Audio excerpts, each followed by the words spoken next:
स्वागत करता हूं मैं आप सभी का वी 24 तास के एक विशेष प्रोग्राम जिसका नाम है नाट्य संवाद। वी 24 तास के एक विशेष पहल जिसका नाम है नाट्य संवाद। हम यहां मुलाकात कराएंगे नागपुर के युवा एवं ज्येष्ठ रंगकर्मियों से।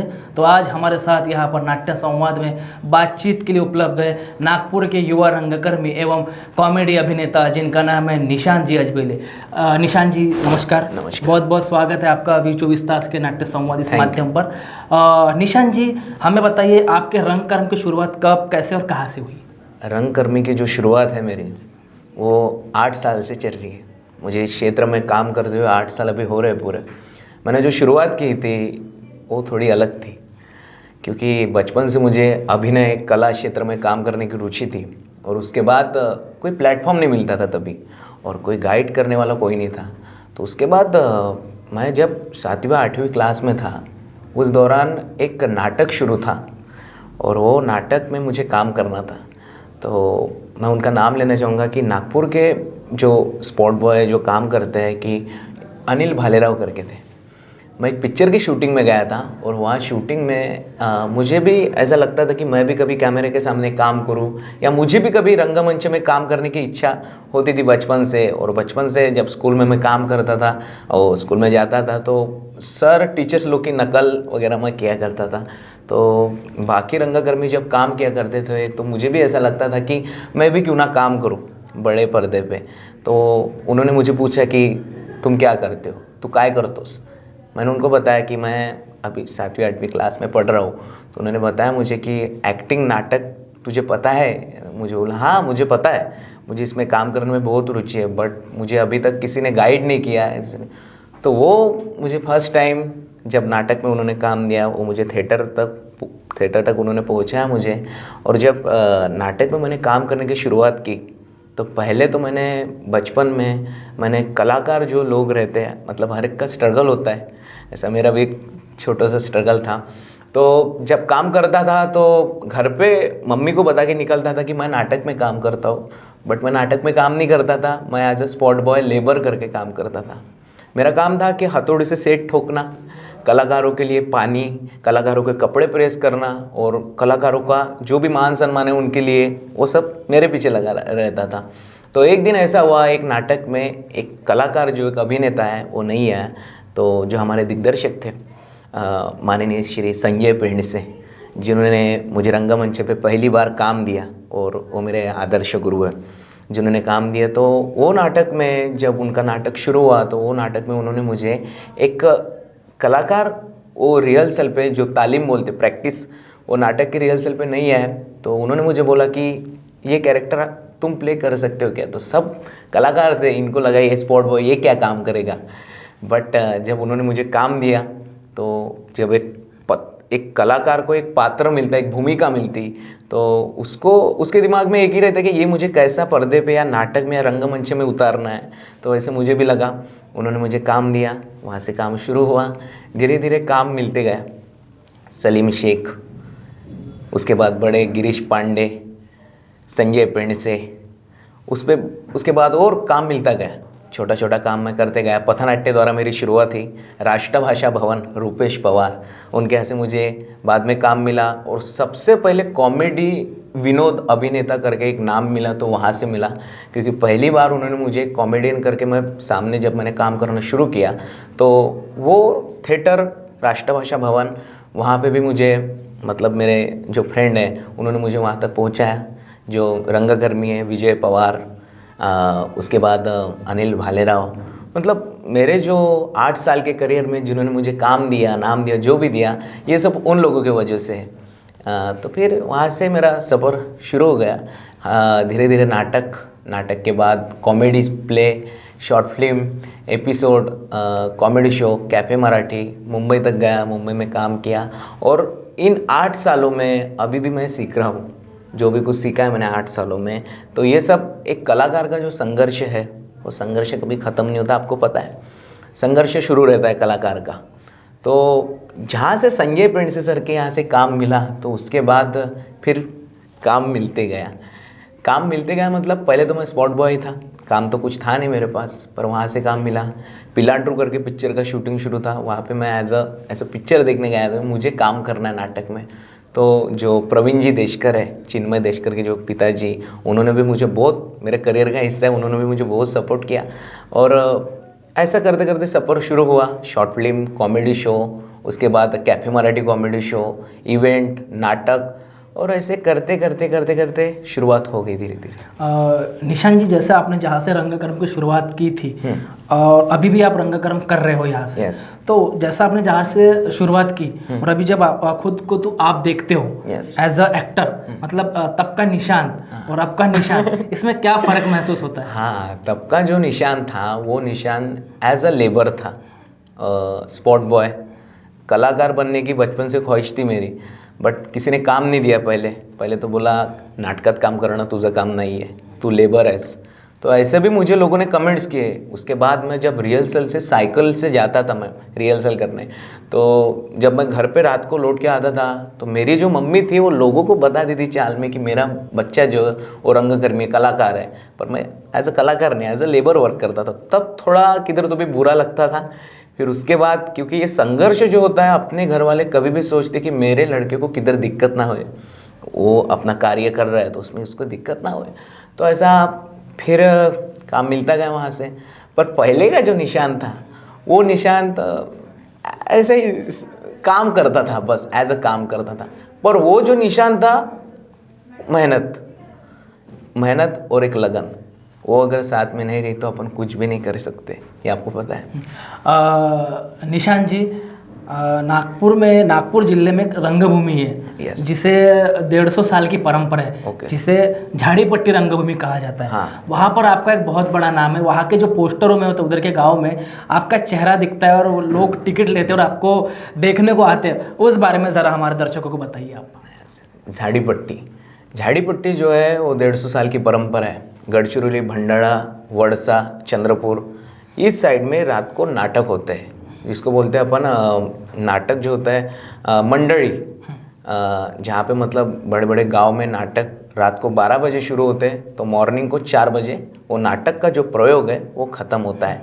और लाखों तो नहीं बोल सके, 1000 की संख्या में पब्लिक टिकट निकाल के आते हैं। झाड़ीपट्टी जो रंगभूमि है, मैं तो बोलूँगा कि 4 महीने कलाकार का पेट पालते हैं। क्या बात है। झाड़ीपट्टी जो रंगभूमि है वो बहुत बड़ी रंगभूमि है। आपका जो टैलेंट है, आपका जो नाम है, सच्ची जो पहचान है, तो वो वहाँ पे मिलती है आपको। झाड़ीपट्टी में मैंने जब शुरुआत की तो पहले तो मैं एज अ देखने के लिए जाता था नाटक। मुझे झाड़ीपट्टी जिन्होंने दिखाई है, अखिल भारतीय मराठी नाट्य परिषद के अपने नागपुर के जो अभिनेता दिग्दर्शक नरेश गडेकर, जिन्होंने मुझे झाड़ीपट्टी रंगभूमि क्या है ये मुझे पता नहीं थी, उन्होंने मुझे झाड़ीपट्टी रंगभूमि दिखाई। और झाड़ीपट्टी में जब मैं काम करता था तो मेरे पहले डायरेक्टर थे हीरालाल पेंटर, जिनके नाटक से मेरी शुरुआत हुई। और वहाँ से शुरुआत होते होते फिर मैंने काम शुरू किया। फिर नाटक में काम करते करते फिर पहले तो मुझे कैरेक्टर रोल मिलते थे और कैरेक्टर से शुरुआत हुई, पर कैरेक्टर के बाद कॉमेडी। तो ऐसे ऐसे कैरेक्टर आए कि 80 साल का जो बूढ़ा इंसान है, जो एजेड है, वैसे भी कैरेक्टर मेरे लाइफ में है। तो पहले तो मुझे डर लगता था कि झाड़ीपट्टी रंगभूमि में अपने को काम करना है, बट यहाँ पे अपन कैसा करेंगे, क्योंकि वहाँ की जो पब्लिक है, वहाँ की पब्लिक आपके पीछे नहीं बोलती। नाटक ख़त्म होने के बाद रंगमंच से जब आप नीचे उतरते हो तो आपकी जो मेकअप रूम होती है, मेकअप बैक स्टेज, वहाँ पे आके वो आपको बताते हैं कि सर आपका एक कैरेक्टर आपने जो किया है इसमें ऐसा ऐसा करना चाहिए, ऐसा ऐसा करना चाहिए, वो आपको बताते हैं। तो वहाँ के जो पब्लिक है वो आपको डायरेक्ट बताते हैं कि सर आपको कैरेक्टर आपने अच्छा किया या बुरा किया। ये वहाँ की पब्लिक की, झाड़ीपट्टी पब्लिक की बहुत खास बात है। नाटक हुआ कि डायरेक्ट रिएक्शन मिलना स्टार्ट हो जाता है वहाँ पर? यस, नाटक होने के बाद कि नाटक आपका कैसा है, अच्छा है, कैरेक्टर जस्टिफाई हुआ कि नहीं हुआ। यस। अच्छा। हाँ, और अपने नागपुर में कैसा है, नाटक होने के बाद आपको बहुत रंगकर्मी या कलाकार आपको मिलने आते हैं, बट वहाँ पे कलाकार नहीं, बट वहाँ पे जो पब्लिक है वो आपको मिलने आने के बाद उनको नाटक, अभिनय और नाटक में काम कैसा करना चाहिए, तो यहाँ तक उनको पता रहता है। निशान जी, आपने बहुत अलग अलग भूमिकाएं की नाटक में, झाड़ीपट्टी में, हाँ। बहुत सारे कॉमेडी वीडियोस में। आपने एक जी कैफे पर एक टप आउट यहाँ पर आपने काम किया था। यस। उस बारे में ज़रा हमारे दर्शकों को ज़रूर बताइए। एक टप्पा आउट करके स्टार प्रो का कॉमेडी शो था। स्टार प्रभा का था या जी कैफे का? Sorry, Star Plus. जी हाँ, स्टार प्रभा का मराठी शो था। ओके, जी का अलग था। मैं पहले स्टार प्रभा का बता देता आपको। स्टार प्रभा पे एक टप्पा आउट करके कॉमेडी शो हुआ, तो नागपुर में जब उसका ये था ऑडिशन था, तो मैं ऑडिशन देने गया। ऑडिशन देने के बाद वहाँ पे एक किस्सा बताता हूँ आपको। वहाँ पे फॉर्म्स पूरे ख़त्म हो गए थे, पर एक वहाँ पे जो सिक्युरिटी गार्ड, मैं जब लौट रहा था वापस, तो उन्होंने बताया कि क्यों जा रहे हो, की मॅम माझ्याकडे फॉर्म नाही, मैं नहीं दे सकता ऑडिशन। तो उन्होंने बताया कि मैं आपको फॉर्म देती हूँ। उन्होंने मुझे फॉर्म दिया, मैंने फॉर्म भरा, और मुझे लगता नहीं था कि इतने 300-400 से लेके इतने आर्टिस्ट वहाँ पे ऑडिशन देने आए, अपन कुछ नहीं इनके सामने। वो भी मुंबई से? वो भी मुंबई से स्पेशली सब आए थे। तो मैंने बोला कि कैसा करना, इतने बड़े सब आर्टिस्ट है। तो वहाँ पे नागपुर में जिन्होंने ऑडिशन लिया, सब मुंबई की बड़ी हस्ती थी जो ऑडिशन लेने आए थे। तो मेरा ऑडिशन हुआ। तो ऑडिशन होने के बाद एक मैडम आई, उन्होंने बताया कि आपका फाइनल राउंड में सिलेक्शन हुआ। सिलेक्शन होने के बाद अभिजीत चौहान, मराठी एक्टर अभिजीत चौहान, आपने नाम सुना होगा, हास्य सम्राट में वगैरह थे। हाँ, हास्य सम्राट में अभिजीत चौहान। उसके बाद अभिजीत चौहान, रेशम टिप्पणीस मैडम, उसमें बहुत बड़े कलाकार थे बाकी जो मुंबई के आए थे। उन्होंने, उनके सामने फिर मेरा ऑडिशन था। पहले तो मैं डरा थोड़ा ऑडिशन होने के बाद, पर उनको मेरा कैरेक्टर बहुत पसंद आया। उन्होंने बहुत अच्छी मुझे मतलब कॉम्प्लीमेंट दी कि कॉमेडियन जॉनी लीवर जैसे दिखते हो, ऐसा करते हो। तो फिर वहाँ पे सिलेक्शन हुआ। सिलेक्शन होने के बाद मैं मुंबई गया। मुंबई में फिर मैंने काम किया वो शो में, फाइनल में सिलेक्शन हुआ। फाइनल में सिलेक्शन होने के बाद उसके बाद फिर वहाँ से एलिमिनेट हो गया। एलिमिनेट आपको पता है टीवी चैनल, और शो बड़ा है, तो पब्लिक की जो डिमांड है उनको जो चाहिए, और उसके बाद जो एक्टर्स है, कलाकार है, जिन्होंने अपने कोशिश से पूरा देने का, पूरा प्रोत्साहन, पूरा ये किया, प्रूव करने का पूरी कोशिश की। तो मैं फाइनल तक वहाँ पे पहुँचा। उसके बाद मैं वहाँ से एलिमिनेट हो गया। तो एक अच्छा लगा मुझे, एक जॉनी लीवर सर इतने बड़े स्टार, और उनके शो में मैं काम कर रहा हूँ, इससे मुझे बहुत अच्छा लगा। उसके बाद थोड़ा मैं अपसेट था। एक कलाकार जो है तो उसको लगता है कि नहीं, इससे मैं आगे जाऊँ, मैं कुछ नया कर सकता हूँ। तो मुझे एक प्लेटफॉर्म मिला, cafe Marathi comedy show. Cafe Marathi comedy का जब मुझे ऑफर आया नागपुर में, तो नागपुर में उसमें कम से कम मुझे लगता है 100 से ऊपर ऑडिशन सबने दिए थे। 100 में से उसमें मेरे ख्याल से 1 या 2 या 3 लोग सिलेक्शन हुए थे उसमें। उसके बाद मैं मुंबई गया। मुंबई में वहाँ पे आपको पता है मुंबई में कितनी बड़ी स्पर्धा है, क्योंकि अपने से भी अच्छे वहाँ पे किरदार करने वाले एक कलाकार, बेहतरीन कलाकार है वहाँ पे, कोई शक नहीं। मुंबई सपनों की नगरी है कलाकारों की, तो माया नगरी। तो उसके बाद मैं वहाँ पे गया, कैफ़े मराठी चैनल। तो जब मैं गया शो पे, बारिश बहुत आ रही थी। उसके बाद मैं वहाँ पे गया, पहुँचा, मुझे बताया ऑडिशन ऐसा होता। मेरे जो बड़े ब्रदर है अक्षय अजबेल है, वो मेरे साथ थे। तो फिर ऑडिशन देने के लिए मैं अंदर गया, मेरा ऑडिशन हुआ। ऑडिशन होने के बाद फर्स्ट राउंड में मेरा क्लियर हुआ, सेकंड राउंड में सिलेक्शन हुआ। तो फर्स्ट राउंड में जो 10 थे, 10 में से 4 सिलेक्ट हुए, 4 में से 3 सिलेक्ट हुए, और नागपुर से मैं फाइनलिस्ट करके, क्या बात है, नंबर है, और उसमें best of comedian cafe Marathi channel का मुझे घोषित किया गया। क्या बात है। निशान जी, आपने जब से आपने शुरुआत की इस थिएटर में, अभिनय में, तो अभी जब आप खुद को जब देखते हो कि लोग आपके वीडियो पर, आपके मिमिक्री पर, आपके अभिनय पर, आप जो जोक्स करते हो, मतलब लोग ठहाके लगाते हैं, उनको आनंद मिलता है, और जब खुद को देखते हो कि कॉमेडियन निशांत अजबेले जब नाम आता है, तो आपको कैसा लगता है? हाँ, वैसा लोग कॉम्प्लीमेंट देते हैं, नाम देते हैं, तो बहुत अच्छा लगता है। क्योंकि मैं यहाँ तक जो भी कुछ काम करता हूँ छोटा मोटा, हमारे जो रंग देवता नटेश्वर भगवान है, उनके दुआ से, तो मुझे लगता है कि जिन्होंने मुझे 8 साल में जो कुछ भी दिया, जिनके वजह से मैं यहाँ तक पहुँचा हूँ, वो लोगों का बहुत बड़ा हाथ है। सही। सबसे पहले तो मेरी माँ, करेक्ट, मेरी जो माँ थी, एक घर वालों का बहुत बड़ा सपोर्ट रहता, आपको पता है। पिताजी जाने के बाद मेरे घर में ऐसा कोई नहीं था कमाने वाला, और उसके बाद मैं थिएटर में, नाटक में शुरुआत करना है तो पैसे चाहिए, सच, रिहर्सल में चाहिए तो पेट्रोल के लिए, खाना खाने के लिए, कुछ भी पैसे चाहिए, नाश्ते के लिए। तो ये सब मम्मी ने मदद की, मम्मी ने स्ट्रगल किया। पिताजी जाने के बाद हम 2 जो भाई थे, हम दोनों भाई को बड़ा किया, बहुत सपोर्ट किया है। मेरे अंकल मंगेश दुदे, उन्होंने मुझे सपोर्ट किया। तो फैमिली का बहुत बड़ा मेरे पीछे आशीर्वाद था। और मेरी माँ कुल देवता तुळजा भवानी माता, उनका बहुत बड़ा आशीर्वाद है। और जो नागपुर के जितने भी रंगकर्मी हैं, जितने बड़े दिग्गज हैं, उनसे मैं छोटा छोटा सीखते हुए आया। और लोगों का नाम, जब लोग नाम लेते तो बहुत प्राउड फील होता, अच्छा होता। ऐसा क्या बात है, मतलब निशांत अजबेले का जब भी प्रोग्राम होता है नागपुर में तो पब्लिक फुल रहती है। और इनके जोक्स या फिर इनका जो अभिनय करने का जो अंदाज है या फिर जो मिमिक्री करते, लोग पागल हो जाते हैं। निशांत जी, बहुत से कलाकारों के लाइफ में एक अलग संघर्ष होता है, एक उनका एक ऐसा पल होता है जो ताउम्र नहीं भूल पाता। ऐसा भी आपका कोई एक पल होगा जो आप साझा करना चाहोगे हमारे दर्शकों से? हाँ, पल तो ऐसा है कि बहुत ऐसे बुरे दिन है, आपको पता है कलाकार की लाइफ में बुरे दिन बहुत आते हैं। तो शो मस्ट गो ऑन, ये नाम सुना होगा आपने, शो मस्ट गो ऑन। कि एक कलाकार, एक रंगकर्मी, मैं आपको झाड़ी पट्टी का एक किस्सा बता देता कि झाड़ी पट्टी के नाटक में ऐसा है कि एक कलाकार अगर रंगमंच पे काम कर रहा है तो वो खुद एक प्रिपेयर या कुछ स्टेबल चाहिए, वो स्टेज पे जाने के बाद वो अच्छा अपना बेहतरीन अभिनय दिखा सके लोगों को। तो एक दिन ऐसा हुआ कि मैं शो करने गया झाड़ी पट्टी का, और उसके बाद अचानक मेरी तबीयत ख़राब हो गई। इतनी तबीयत ख़राब हो गई कि मैं रंगमंच पे काम भी नहीं कर सकता था। 110 के ऊपर मेरा टेम्परेचर चला गया था, मुझे बुखार आया था।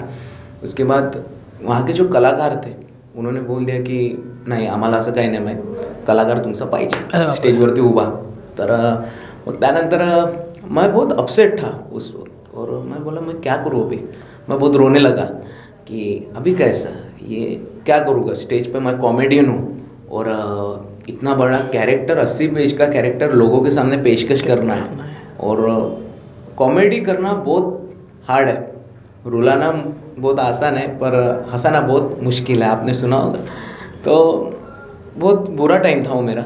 उसके बाद फिर मैंने बोला कि क्या करना अभी। तो घर से फ़ोन आया, बेटा तू कैसा है।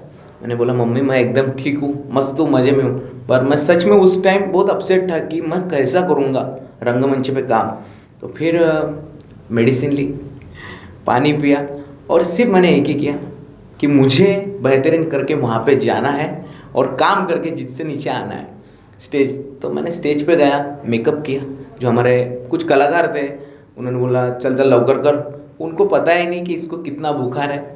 जब रंगमंच पे काम करता था मैं, तो रंगमंच पे काम करते समय उन्होंने बताया, जब एक सीन रहता तो अपना हाथ टच होता है एक में को सीन करते तब। तो जब उन्होंने इसको बुखार इतना कि स्टेज पे खड़ा कैसा है मेन, तो मैंने पूरे ताकत से, लगन से मैंने वो कैरेक्टर किया।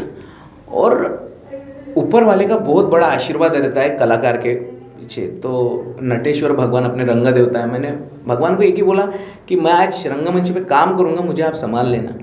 तो वो वक्त इतना बेहतरीन मैंने कैरेक्टर किया, रोल किया। जब मैं नीचे आया मुझे पूरा पसीना आया, और पसीना आने के बाद मेरा पूरा बुखार चला गया।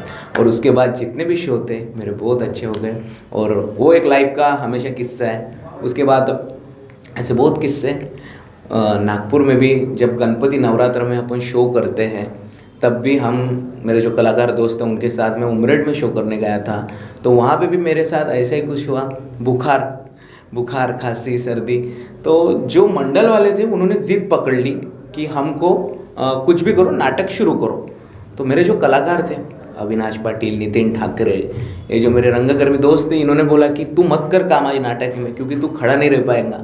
मैंने बोला मुझे बस तुम आधा घंटा दीजिए। मतलब एक कलाकार को ये देखना चाहिए, क्योंकि अभी तो मुझे ऐसा लगता है कि कलाकार को कुछ भी बुखार है पर मैं नहीं कर सकता काम, ऐसा होता है, गिव अप कर देते हैं। तो वहाँ पे मुझे बोला आधा घंटा दीजिए। आधे घंटे में मैंने वहाँ पे कुछ ये नहीं, अरेंजमेंट नहीं, कुछ भी नहीं। एक कलाकार को अपनी अरेंजमेंट खुद करना पड़ता है। तो फिर कपड़ा और पानी, जो अपन पानी म्हणतो, पानी, वो कपड़ा और पानी मैंने पूरा आंग पोंछ लिया, पूरा बुखार मेरा जो निकाल लिया, और उसके बाद मेकअप किया, और उतने बुखार में स्टेज पे काम किया। और वो जो काम, उसके बाद जो रोल हुआ, और लोग जो देखने आए उन्होंने बहुत इन्जॉय किया, और उसके बाद जो नाम मिला, सम्मान मिला, वहाँ से बहुत बड़ा मिला। जैसे कि आपने कहा कि the show must go on, show कभी किसी के लिए रुकता नहीं है, आर्टिस्ट नेवर स्टॉप, कलाकार कभी रुकता नहीं है। निशांत जी, फिर आपने जैसा कि इतना सारा काम किया, तो अभी आप जिस मोड़ पर खड़े हो, तो आपका भी जैसा कि आप मिमिक्री भी बहुत सारी करते हो, Yes, yes, yes. आपके वीडियोस भी बड़े चर्चा में होते हैं अलग अलग माध्यमों पर, तो ऐसा कुछ आप मिमिक्री हमारे दर्शकों को ज़रूर बताइए। हाँ बिल्कुल बिल्कुल। अभी एक आपको गुड न्यूज़ बताना चाहता हूँ कि नागपुर में, अभी नागपुर से मुंबई में महाराष्ट्र कला रत्न पुरस्कार मुझे जाहिर हुआ है। क्या बात है, क्या बात है।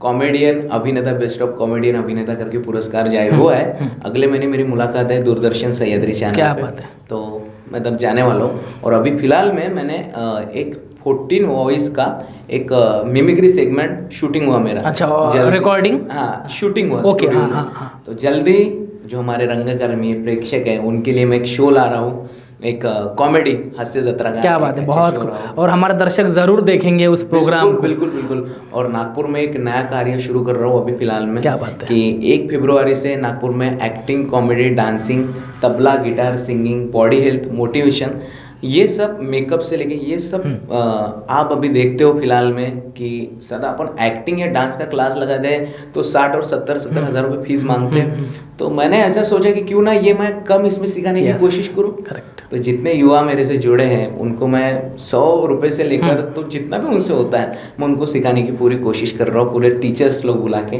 तो मैं बताना चाहूँगा कि तो ये शेड्यूल कितने मतलब महीनों का या फिर हफ्तों का, ये जो आपने कहा? ये जो 2.5 महीने का कैंप है, वर्कशॉप अकेडमी जो नागपुर में ही है? यस, नागपुर में। नागपुर में अकेडमी है 2.5 महीने की। उसके बाद ये बच्चों को थिएटर से लेके वहाँ से अलग अलग एक्टिविटी हम शुरू करेंगे। तो ऐसा सब शुरू है मेरा। क्या बात है। ईशान जी, हमारे दर्शकों को आपकी जो कला है, मतलब मिमिक्री की, आप अलग अलग कलाकारों के, राजनेताओं के जो आवाज़ निकालते हो, कुछ यहाँ पर प्रस्तुत करें आप। हाँ, यस, बिल्कुल बिल्कुल बिल्कुल। तो आप बताइए, आपको कौन सा? सबसे पहले तो मैं चाहता हूँ कि आप सयाजी शिंदे जी का आवाज़ निकालिए। सयाजी शिंदे, ओके। तो मैं दर्शकों के लिए सयाजी शिंदे। जी। ए नाऱ्या, रंगाचा बेरंग करायचा नाही, सांगितलं तेवढं काम करायचं.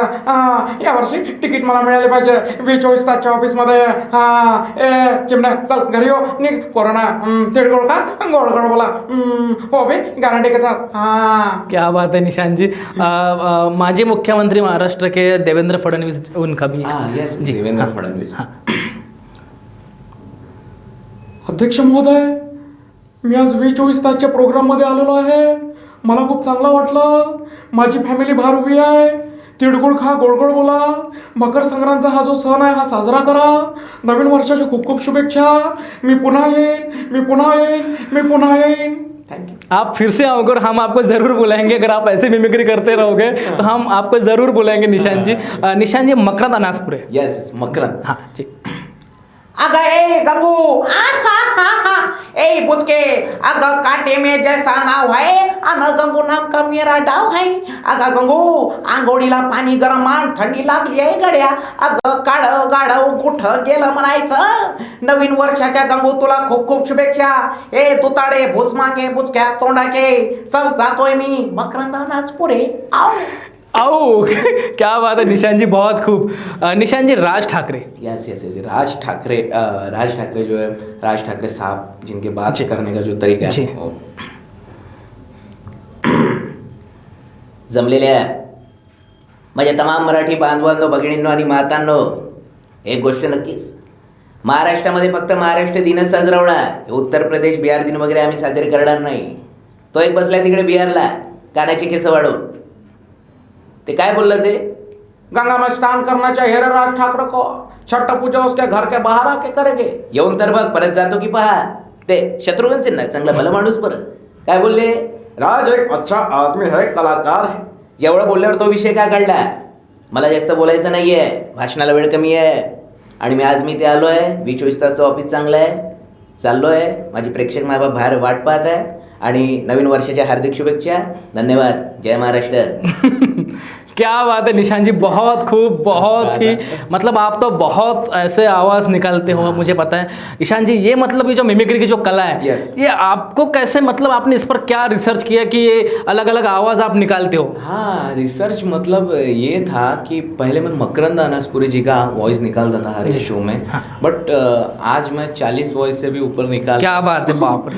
तो जो ये है, एक रहता कैरेक्टर ऑब्जर्व एक एखादा भिखारी का कैरेक्टर है या एखाद कौन सा कॉमेडी, जॉनी लीवर सर, आप देखते हो जॉनी लीवर सर, मेरे गॉडफादर जॉनी लीवर सर। जी। तो जॉनी लीवर सर जब भी काम करते हैं, उनके काम करने का एक तरीका होता है कि वो कैरेक्टर ऑब्जर्व करते हैं। आपको कौन सा भी वॉइस निकालने के लिए आपको कुछ नहीं करना पड़ता है, वो कैरेक्टर और वॉइस जो है वो ध्यान से सुननी पड़ती है। उसके बाद मेहनत, लगन, डेडिकेशन, ये चीज़ बहुत इंपॉर्टेंट है।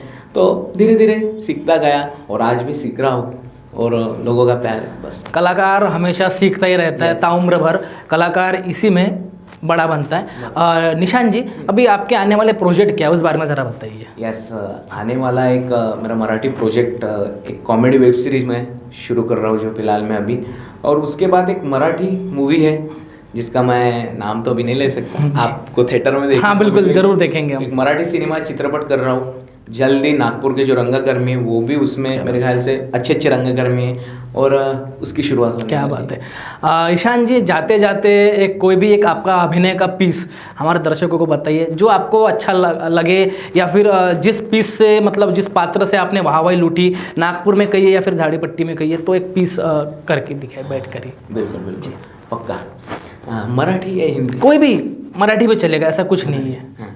नमस्कार मंडळी. तर आताच कसं आहे, सालाबादाप्रमाणे यंदा आमच्या गावात जत्रा आहे. जत्रेचं जाऊ द्या, सांगतो. माझ्या आईनं पाहिली मुंबईची पोरगी. आता मुंबईची पोरगी पाहिली. आता आम्ही पोरीच्या घरी गेलो आणि दिवाणावर बसलो. दिवाणावर बसल्याबरोबर तिकडून पोरगी आली. पोह्याची प्लेट घेऊन मी पोरीकडं पाहिलं आणि मग त्या पोरीच्या थोबाडाकडं पाहिलं. तिच्या थोबाडाकडं पाहिल्यावर मला एकच गाणं सुचलं. तुझा काळा भंगार चेहरा, जुल्फो का रंग सुनहरा, तुझे घोबडासारखे डोळे, कुछ राज उसमें गैरा. असंच काही सुचलं मला. मग पोरीची आई ना, म्हणजे आमच्या सासूबाईनं मला प्रश्न विचारला. म्हणे सासूबाई, म्हणे जावई बुवा, आता पोरीच्या आईसाठी 2 लाईनी म्हणा म्हणे. म्हणलं पोरीच्या आईसाठी 2 लाईनी कुठून म्हणायचे बाबा? मग मी 2 लाईनी म्हटल्या. म्हणलं सासूबाई, चंद्र वाढतो कलेकलेने, चंद्र वाढतो कलेकलेने, आणि सासूबाई तुमच्या पोरीचं थोबाड दिसतं डुकराचं पिल्लू. असं. तर मग पोरीच्या आईनं म्हणलं का, म्हणे आता पोराच्या आईसाठी 2 लाईनी म्हणा. म्हणलं आता पोराच्या आईसाठी, पोराची आई तर माहीच आहे. मग म्हणलं का करायचं? तर मग मी तिच्यासाठी म्हणलं आजीबाई, क्या तेरी चाल ना क्या तेरी अदा, क्या तेरी चाल ना क्या तेरी अदा, मैं तेरा हनुमान और तू मेरी गदा. थैंक यू निशान जी, आपने पूरे परिवार के लिए एक मतलब कुछ शब्द लिखे कॉमेडी की तरफ से, जैसे कि मेरी भी अगर शादी जुड़ रही है, मैं भी जब लड़की देखने जाऊंगा तो आपको ज़रूर लेके जाऊंगा, उन पर भी आप कुछ लाइन लिख दीजिएगा और उनकी तारीफ में मुझे लड़की मिल जाएगी। बिल्कुल। बहुत। तो ईशान जी, बहुत बहुत धन्यवाद आपका, आप आए और हमारे स्टूडियो के माध्यम से, नाट्य संवाद के माध्यम से ऑडियंस के साथ बातचीत की। बहुत बहुत शुक्रिया आपका। Thank you. तो यह थे नागपुर के युवा रंगकर्मी एवं कॉमेडी अभिनेता निशांत अजबेले। ऐसे ही युवा रंगकर्मियों से एवं ज्येष्ठ रंगकर्मियों से हम यहाँ पर बातचीत कराएंगे नाट्य संवाद के माध्यम से। तो देखते रहिए नाट्य संवाद। नमस्कार। धन्यवाद।